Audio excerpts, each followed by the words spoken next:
Hi, Rebecca. It's Emily. I am doing my round one speech evaluation. I literally just finished my speech and we just finished class, so here I am. So, the first question is: what were the greatest challenges facing the class as a whole, and you specifically in the first round of speeches? Did anything in your own reaction surprise you?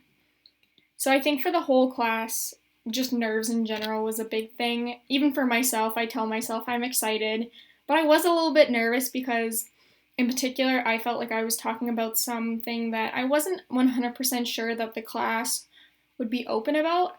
I had talked about drag with you a little bit, so I knew that you were on my side and that I wouldn't face any backlash in the sense like there wouldn't be any like attacks on me and that attacks on the LGBTQ community. I think that is still a fear for myself and a lot of people. Um, just that like bringing up topics like that is still considered taboo in a lot of places. And so I think for me, my nerves were just that like I wasn't sure that everyone would be really accepting, but I think I found out like I do have a really receptive audience and that it'll be good to push those boundaries and do those mature topics. And yeah, I think as a whole, the class just was working on getting their nerves out, doing a speech that they probably haven't done in a long time. Did anything in your own reaction surprise you? I think how fast I was. When I did practice the one time I timed myself and I was at the 5 minute mark. I ended up using one of my parachutes, which I was really happy that I had. I had three parachutes and I used one. I thought my intro and conclusion would have been stronger, but that's okay. Consider your pre-course evaluation form. As a result of the first round, can you identify any new areas of strength or any areas that might need improvement? Have your expectations changed in any way? So I'm still getting used to the persuasive public speaking format, and I think for me that because my intro and conclusion were weak, that's not something that I'm used to. I always have like amazing intros, amazing conclusions, but I tried really hard to steer away from the 4-H speech, and I think that was great for the first round. But I think going forward, I need to remember that my experience in public speaking through 4-H can be applied. I just have to tailor it to apply to the persuasive speaking. Just an area that, or well, I guess I can do this for the next one. What new challenges do you anticipate for the next round of speeches? I think for me, my challenge is still going to be memorization. I tried really, really hard not to memorize. Like, I wrote the speech, I put it away, I whipped it out last night, I practiced it in front of my horse, and that was it. I practiced it once, said, that's good enough, Emily, don't overdo it.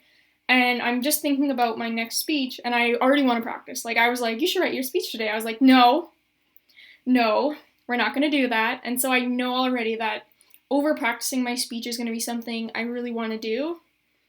And I think another challenge is going to be like having stronger constraints. I didn't have the strongest constraints in my last speech about drag, and I think that's okay because it was my first speech and I haven't done a rhetorical communication speech in 2 years. But so I think just really working on my constraint and not practicing is going to be a challenge for me. Question 4. What's the single most important thing you've learned about public speaking from giving a speech in the first round? For me, I am learning to do adult speeches. I have done like MC speeches and I've done speeches like for large adult audiences, but they've never been adult content speeches. So I feel that talking about like LGBTQ area like issues and using swear words are adult speeches versus the like family friendly speeches that I'm used to. And using a speech that does push boundaries and potentially create controversy is something that was really important for me because I feel like I'm really trying to break out of like my 4-H shell from being this 4-H public speaker to just a public speaker. And so I think that was really important for me to learn. Question 5. What is the most important thing you've learned from watching other speeches? How can you put these insights to work in your next speech? I think from Tanner's speech, I really learned that like passion is so important. And when I was trying to decide, this was for my first speech, I heard him talk, and I actually had another speech ready to go. Like I had it like outlined. And then I kind of realized that like I don't like public speaking about things that I'm not passionate about. And I feel like just from watching other people, there were speeches where people enjoyed what they were talking about, whether it was their passion or not. And they just really tailored it to their own happiness. And I think that's really important. And something that I have to learn is to be able to take topics that are not my passions, we'll call them, and tailor them so that I am passionate about the points. So I think that was something that I really learned. And like watching my pacing, watching my timing, sometimes people had really like personal anecdotes that I felt like I obviously missed out on. Yeah, that's what I think I can use for my next speech. Overall, I thought my speech was good, and I'm really proud of it for a first speech. I think it went really well. I think giving my sources, I have to work out a format to give my sources without being boring. I struggle with tiptoeing the line of like, in this study in 2012. I just feel like that's a format that I'm really used to from 4-H speeches, just being like very like meh, meh, meh, with sources. So I think I need to think of some creative ways to think of my sources without being so like monotone every time you give a source.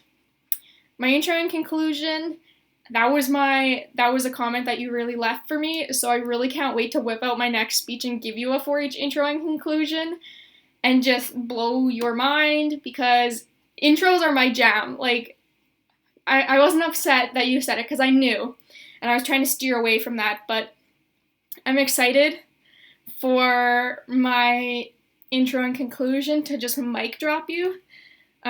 In some of my competitive public speaking, I've had mic drop moments where I didn't actually drop the mic, but I left a speech and like the judges gave me a standing ovation during the competition. I obviously won, but like I've had amazing moments, and I think just learning to meld the two styles is going to be really important for me, and I'm really excited. So thanks so much for watching my video, and I hope you enjoyed my speech. Have a great week!